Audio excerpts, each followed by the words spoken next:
Hey, this is Ernest and Debbie Walker. We're here with Taking It to the Streets. Make sure y'all know we got to speak into this mic because DJ Wayne G, he's doing this thing. So we want to welcome you guys here today. We're at 1011 Grill, which is a great event honoring two people that are running for mayor, one of Dallas and one of Fort Worth. I'm going to introduce my wife, first of all, who's my co-host, Deborah Walker. Let me just say this. This is the Black People's Party. We are supporting mayoral candidate Black for Dallas and mayoral candidate Peoples for Fort Worth. And we also have retired Judge Mary Allen Hicks here, who she has a lot of history. And for you all who don't know, this is her sister. So we want to put Black peoples in office. We need Dallas to go out and vote and get Mayor Black in that seat. And we want Fort Worth to show up and show out and get Mayor Deborah, like me, Deborah. See, it's a difference. You can't say Deborah. It's Deborah or Deborah. And she goes by Debbie like me, so that's even better. Peoples. So we want to get Debbie Peoples in Fort Worth, and we want to get Mayor Black in Dallas. So I want to just ask a couple of questions. Tell us something, and I don't want this to be about your politics. I want to know about you as a person. Talk to me about who you are as a human being. So, Deborah, I don't know how you change me from the person for me for politics, because my whole life has been about fighting for social justice and making sure that people in our community get opportunities so they can thrive and grow. And so I've been fighting for issues since I was probably 10 years old, and my parents talked to me about what racism does, what segregation does, and how we are penalized. And so my whole life has been about including people and building diverse, inclusive teams. Talk to me. I'm going to dig deeper. Okay. Are you a mom? I am a mom of two amazing daughters and two young men that I raised who call me mom. But best of all, I have a 7-month-old grandbaby who rules the roost, and I'm a beekeeper. I grew up in a house. Yes, ma'am. A beekeeper. Yes. That's right, because bees help the environment. I have a garden every summer. She is environmentally friendly. Yes, I am. Yes, I am. Yes, I am. When I grew up in a neighborhood where we were self-sufficient. Our families raised chickens and gardens and everything. And I didn't have to run to Albertsons to get a chicken. It was in the backyard. But I try to teach young people that they have to be responsible for taking care of themselves and the earth. So here's the deal. You are environmentally conscious. And the thing about bees is bees are very important to our food supply. In Fort Worth, you need a mayor that understands that. Now, I would say this.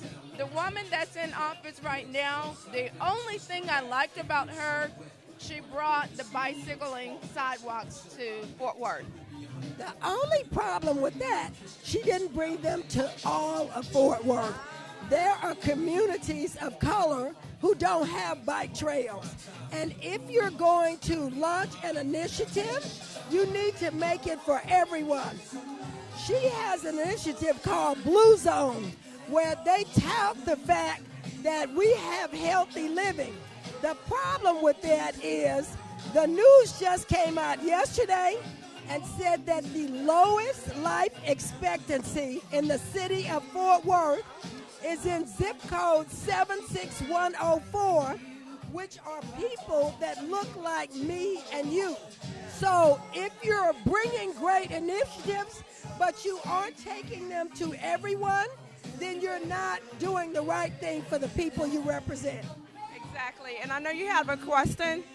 Well, first of all, I'm sitting up here with the beautiful Miss Mary Ellen Hicks. Judge, I'm sorry, Judge. I'm sorry. It's just like she's like one of the family, so I do. But, ma'am, how you doing today? very fine now that you two are here. Oh, thank you so much. Thank you much. I'm so inspired just that you know my name, first of all. I admire you and your wife and family and everything you do. I love, admire, and I'm elated that you all are here. Thank you so much. And I know that when you decided to support her, right, that if you put your name behind somebody, that means that they are worth it, correct? Absolutely. And she is my baby sister.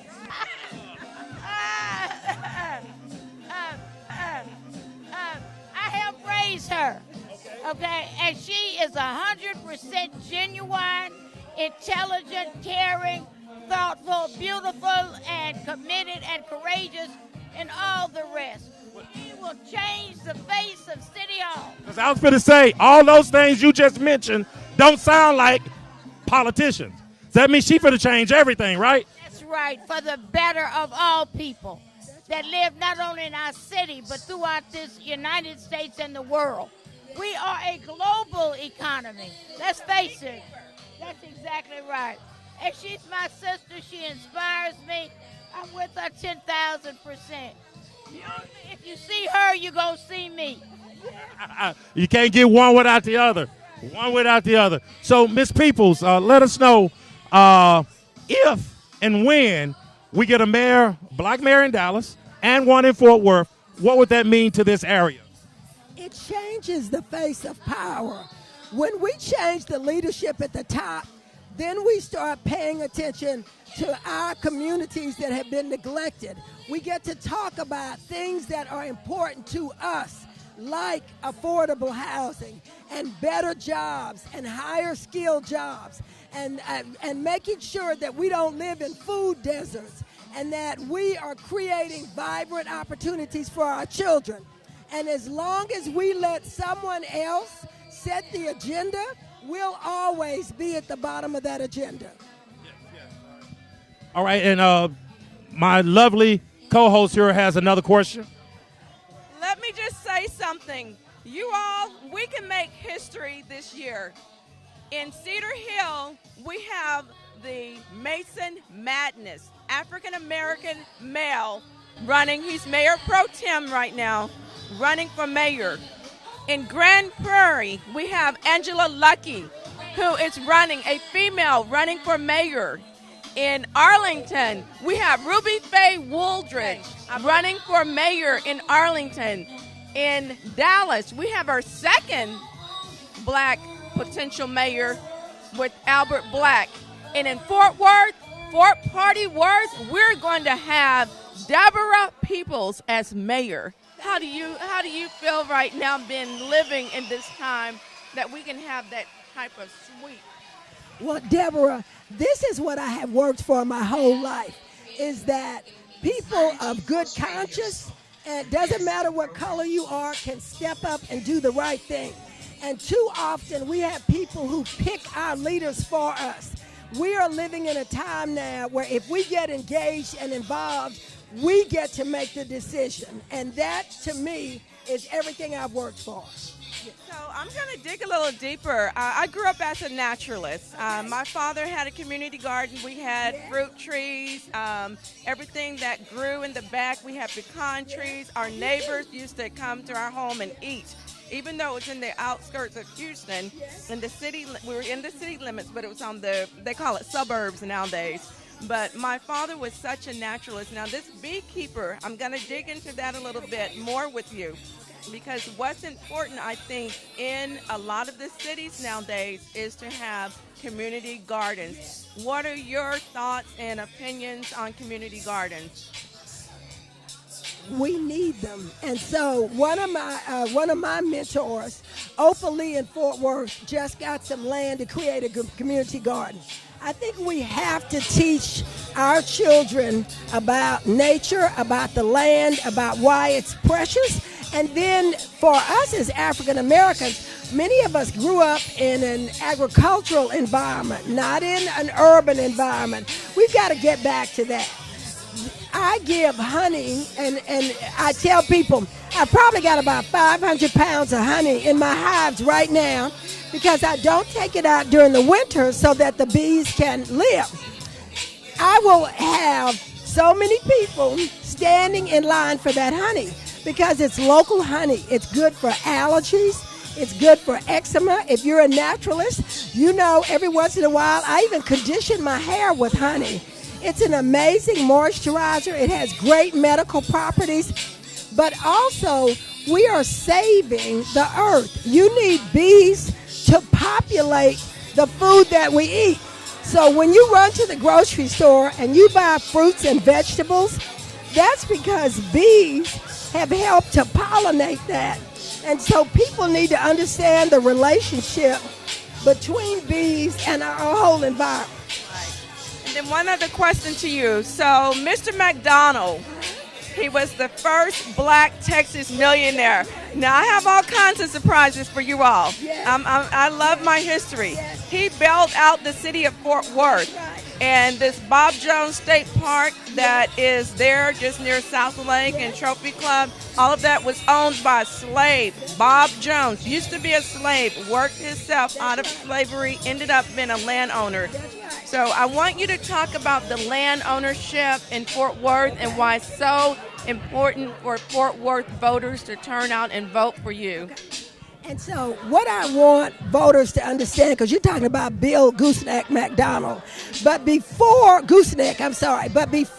integration, when there was segregation, we had these amazing communities of color.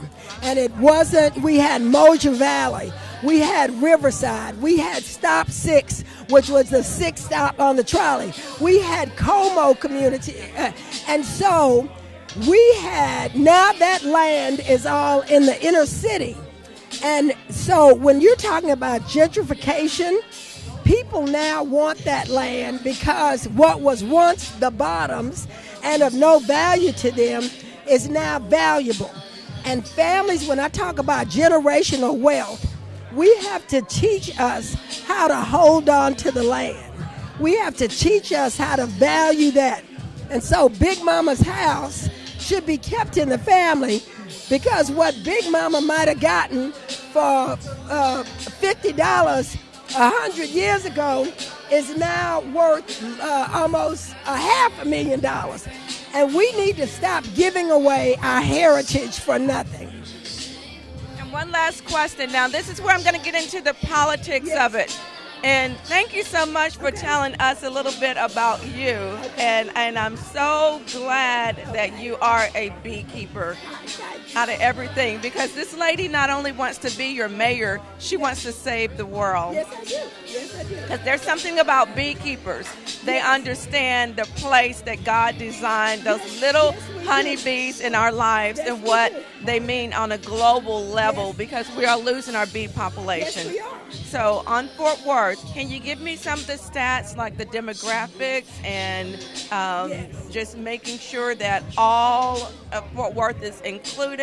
And you're not a black mayor, going to be a black mayor. You're going to be a mayor for everyone. You just happen to be a woman of color. So talk to me about those stats. So for people who know me, I'm going to talk about this very quickly because Fort Worth is only about 20% of the population is African American. We are, however, are going to be a city that is run by the majority because our Latino brothers and sisters, they are at about 35%. So we really are the majority now in Fort Worth. But what is more important is when I look at the progressive population of Fort Worth, they like to say that Tarrant County is a Tea Party country. Fort Worth is full of progressives, black, brown, and white, who want to see a progressive agenda, who want to see better jobs that pay living wages, who want to see affordable housing, who want to see transportation extended to our neighborhoods so we can get to these jobs, who want to see lower taxes. So it is doable in Fort Worth. We just have to make people understand that it is possible if they come out and vote. And we want to just close out with this one thing. If you voted for Beto, you must vote for this woman. So if you are a Beto supporter, even though he didn't win his candidacy, and I understand he may run for president. We'll wait and see on that. It's looking like he is. But if you voted for Beto, you want to vote for her because she was very instrumental in helping the Fort Worth voters get out and put that vote out there, correct? And for those of us in Tarrant County, we have a lot to be proud of because we actually took Tarrant County for former Congressman O'Rourke. And in the city of Fort Worth, he walloped Ted Cruz by over 40,000 votes. So we need to come out and show that we want a progressive agenda in Texas. So early voting, April 22nd, and voting on May 4th. And we want to make sure, now listen, let me tell you how this is going to work. All of these folk who are home and get out for early voting, they tend to rock that vote. So I need you all to get out and do that early vote, correct? April 22nd. It runs from April 22nd to April 30th. And I tell everybody, you don't know what's going to happen on election day, so vote early. Also, if you're a senior, if you're over 65, you can vote by mail. You can request a vote by mail application and send your ballot in from the comfort of your living room. So good stuff going on, okay? Okay, so you heard it from us, taking it to the street. Rock that vote, April 22nd to April 30th. And one last thing. Tell us your full name and how you're going to appear on the ballot. I am Deborah Peoples, and when you go to vote for mayor, I am number 2 on the ballot. Just remember, Peoples for the people. All right, we're here today at 1011 Grill. It's 1011, 1011 Grill, right. Excellent place. Seemed like you had a good turnout today.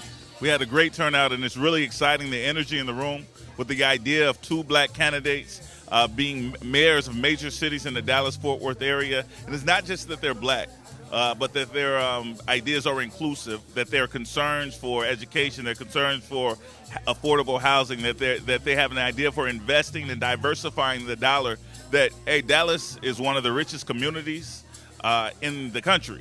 There are more millionaires concentrated in Dallas than anywhere else in the country. It is the number 1 for the presence of millionaires. The problem is that wealth that stays concentrated in the hands of a very few. And when I say these candidates, Sister Deborah Peoples and Mayor Black, they have a plan because they're business people themselves. They have a plan to diversify that dollar, to spread it out, and so that we don't have so many poor people living directly next to the uber rich. So I'm really excited about it. Yeah, and we just left Cedar Hill. We had Stephen Mason running for mayor there. He's African American, and obviously Angela Lucky is running in Grand Prairie.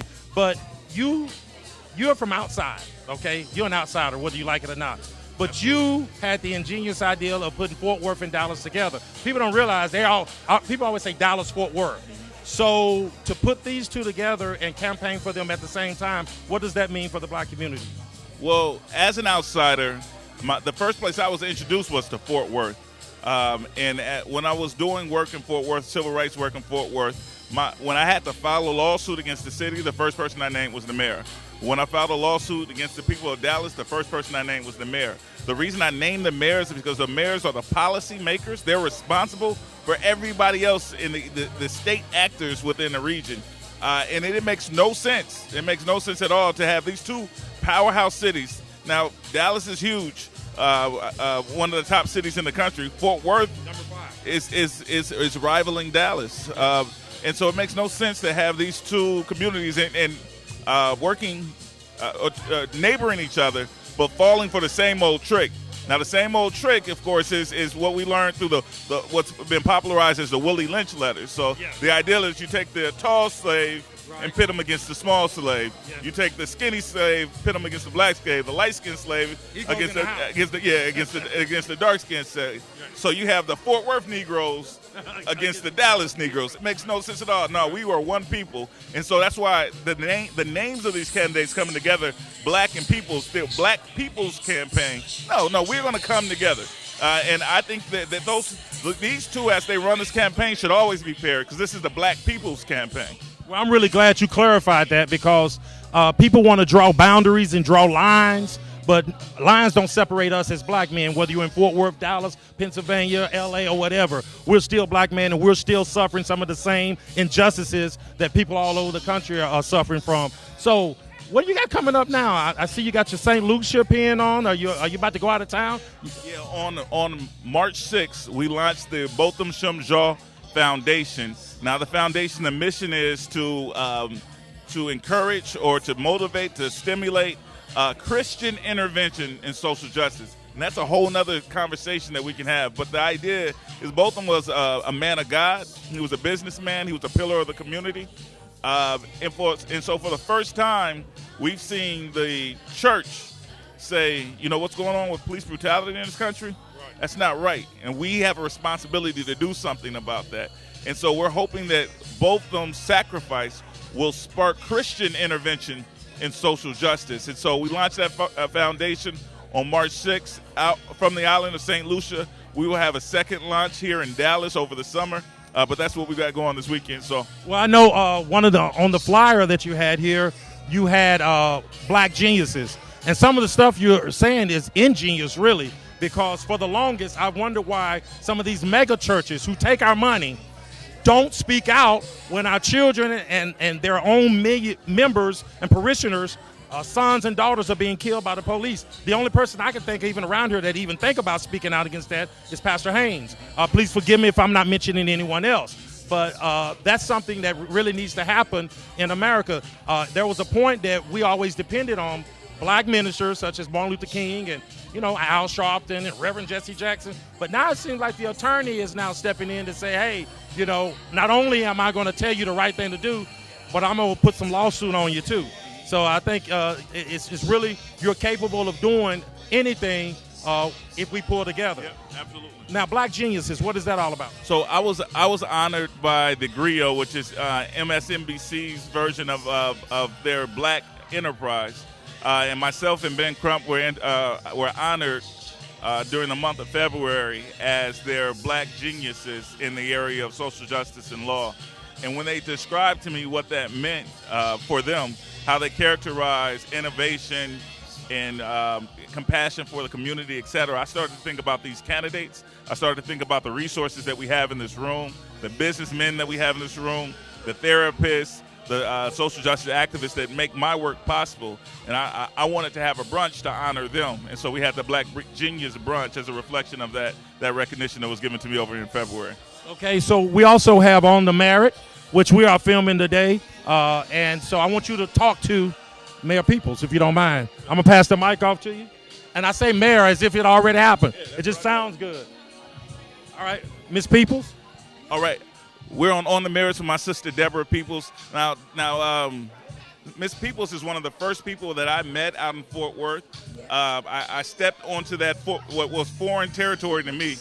And I was really loud and I was really obnoxious, demanding certain things like basic civil rights basic respects for the family that I represented, the family of Jacqueline Craig. And a lot of people were like, I don't know if this brother's going to make it out here. And Sister People gave me the both covering and support and advice that I needed to have a long-term impact in that community. So I really appreciate you coming out. I'm really excited about your candidacy. And I remember we talked about it back then. I actually asked you to run back then, and you said, no, that's not my time. You were the Democratic County Chair at the time. And we knew we needed a change in that chair, but you waited for your right season. What made you come out and say the season is now? Because we had to make folks in Fort Worth believe that it was possible, Lee. And it took some doing to get them to understand the power of their vote. Yeah. And so now many people are saying, what's next? And I believe that this is what's next. That's and right. I could tell them that, give them statistics, show them what was happening to our communities when we didn't go and vote. And so people were ready to listen. That's right. Yeah. And I think we demonstrated that because the moment that injustice happened to Jacqueline Craig, which was a reflection of systemic injustice within the city of Fort Worth, there was an election. Yeah. And there was even an election for the seat of mayor. And we had a young brother with no experience in politics. God bless him, but no experience in politics. Relatively new to the stage of campaigning, and he was able to pull off 30% of the vote with very little infrastructure. And he's now running for city council, and I pray that people are supporting Brother Chris Sessions. Yep. However, what people realized during that campaign and then the subsequent election from this time last year in the primary and then over this past fall is that there is a presence of black, brown, and progressive people in Tarrant County that could actually run the table. What has stopped that community from coming out here in the past? Because, Lee, it's affectionately, which is insidious, known as the Fort Worth Way. Fort Worth Way. And so what has been happening in Fort Worth is they work very hard to quiet the voices of dissent. Mm-hmm. And so they've been able to manage that by going to certain people and making their wishes known.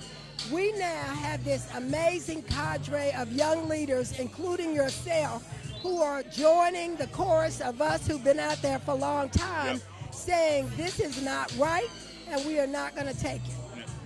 Yo, I'm so excited. I'm excited about a lot of different things, but I'm most excited about is we're actually going to win. And so I can't wait to see what happens on the other side. So I'll see you on the other side as we push through, all right? Thank you.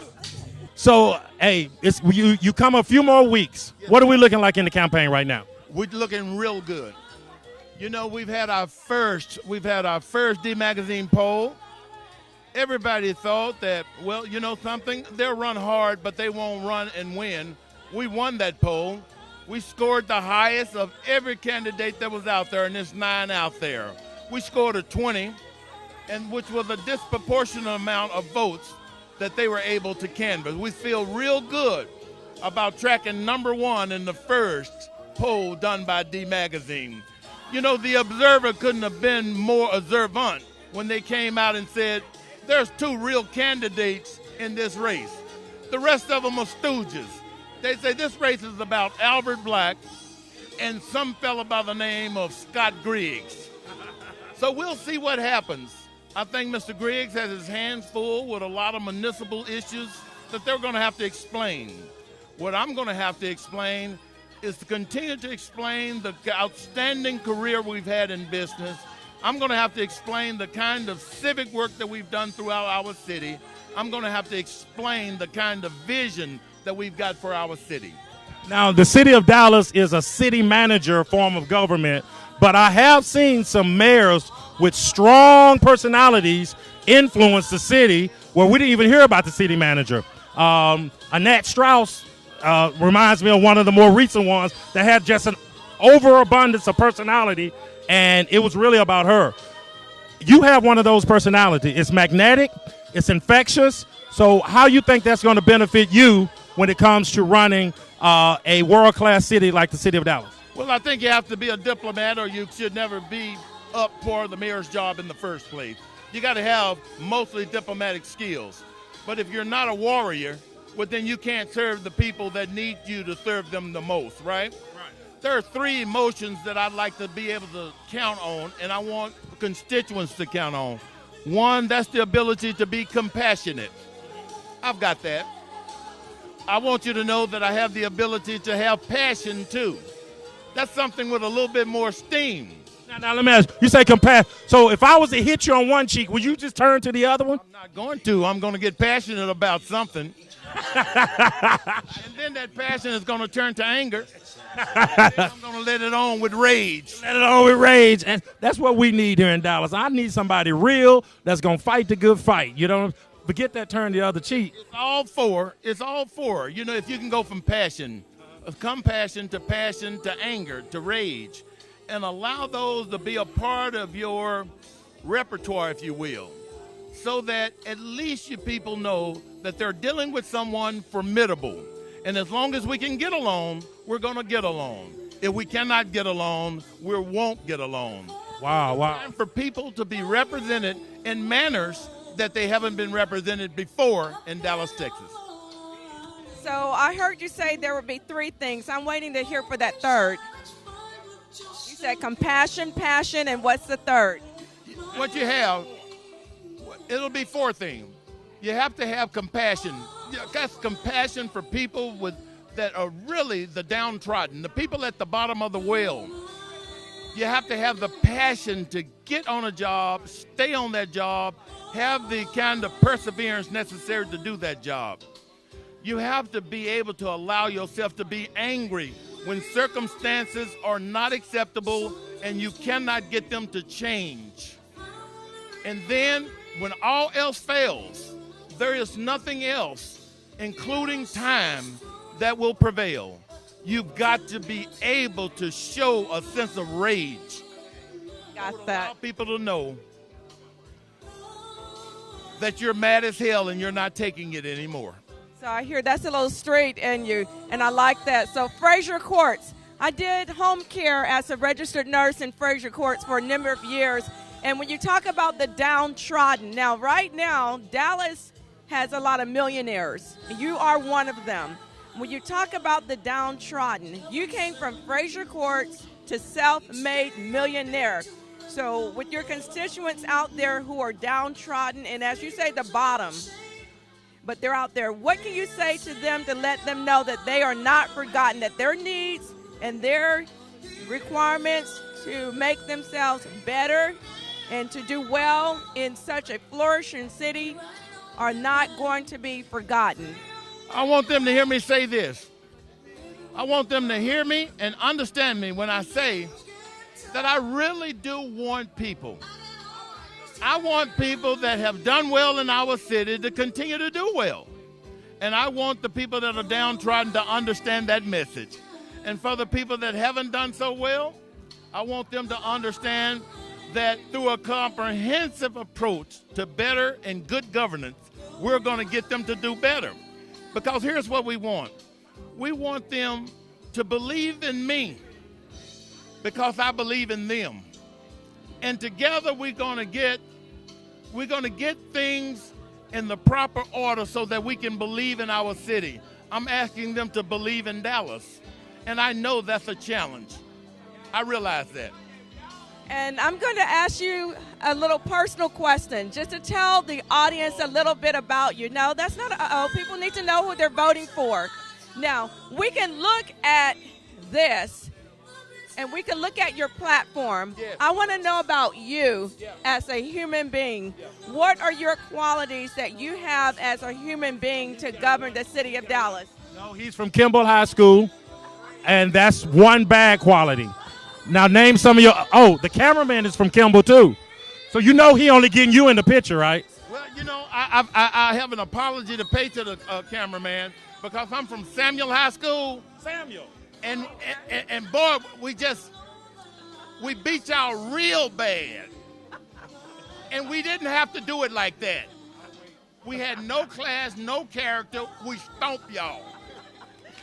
You got my vote. You got my vote. Is that the 30s or the 40s? I tell you. 30s or the 40s. Oh, you say since then. So, people, let me tell you, early voting is April 22nd through April 30th. You got to rock that early vote, and then Election Day is on May 4th. Now, young people, if you are 18 or older and not registered, you need to inbox me so I can hook you up to get you registered to vote. And those who are 65 years of age and older, you can do a mail-in voting. And if you're a felon and you're not on paper anymore, you can vote. That means you, Daddy. You can go vote, Daddy. All right, we out. I'm going to recommend before you do that you check to make sure, because know this, they are shutting our people down who are ex-felons and are eligible to vote. Make sure you know your voting status so that we don't have you going to jail. However, if you have any questions about your voting status, you can check with the Secretary of State.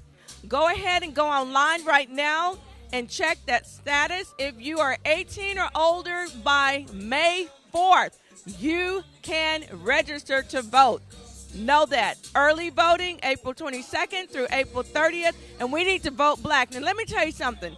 This is a black people's party. Do you all understand that? A black people's party. We're going to get Albert Black in there. We're going to get Deborah. I am a Deborah. We're going to get Deborah People. She goes by Debbie like I do. We're also going to get Angela Lucky in Grand Prairie. We're going to get Ruby Faye Wooldridge in Arlington. And we're going to get Mason Madness in Cedar Hill. We're going to sweep this thing. Make sure you get out and vote. Your vote does count. I need you to understand that your vote does count. I love this. Thank what y'all are telling me, we're going to have a Lucky Black People Party. It's a black people's movement. It's a black people's movement. In a Woolridge Mason's jar. We're going to have a Lucky Black People's Party in a Woolridge Mason's jar. People, get out and vote. Make your vote count. It does matter. Do not let that little orange man in the presidency tell you to be afraid to go out and vote. Check your status if you are a felon. Make sure that you are eligible. You will not get arrested if you go out to vote. No one is going to arrest you if you don't have your voter's registration card, but you have a government-issued state ID. You can use that to vote. You can vote anywhere in any county in early voting, but on election day, you must vote in your county. Check your status now. We got to get this man in. Okay, he came from Fraser Courts to a millionaire status. If he can do it, you can too. And he's going to show you how to do it. If we get him in office, and I have his finance guy with me today, he doesn't want to say anything, but look at this. Black genius right here. He's running the money. Yes. He's running the money. He's running. Thank you so much. Hey, and we're out. Taking it to the streets, Ernest and Debbie Walker. Bye.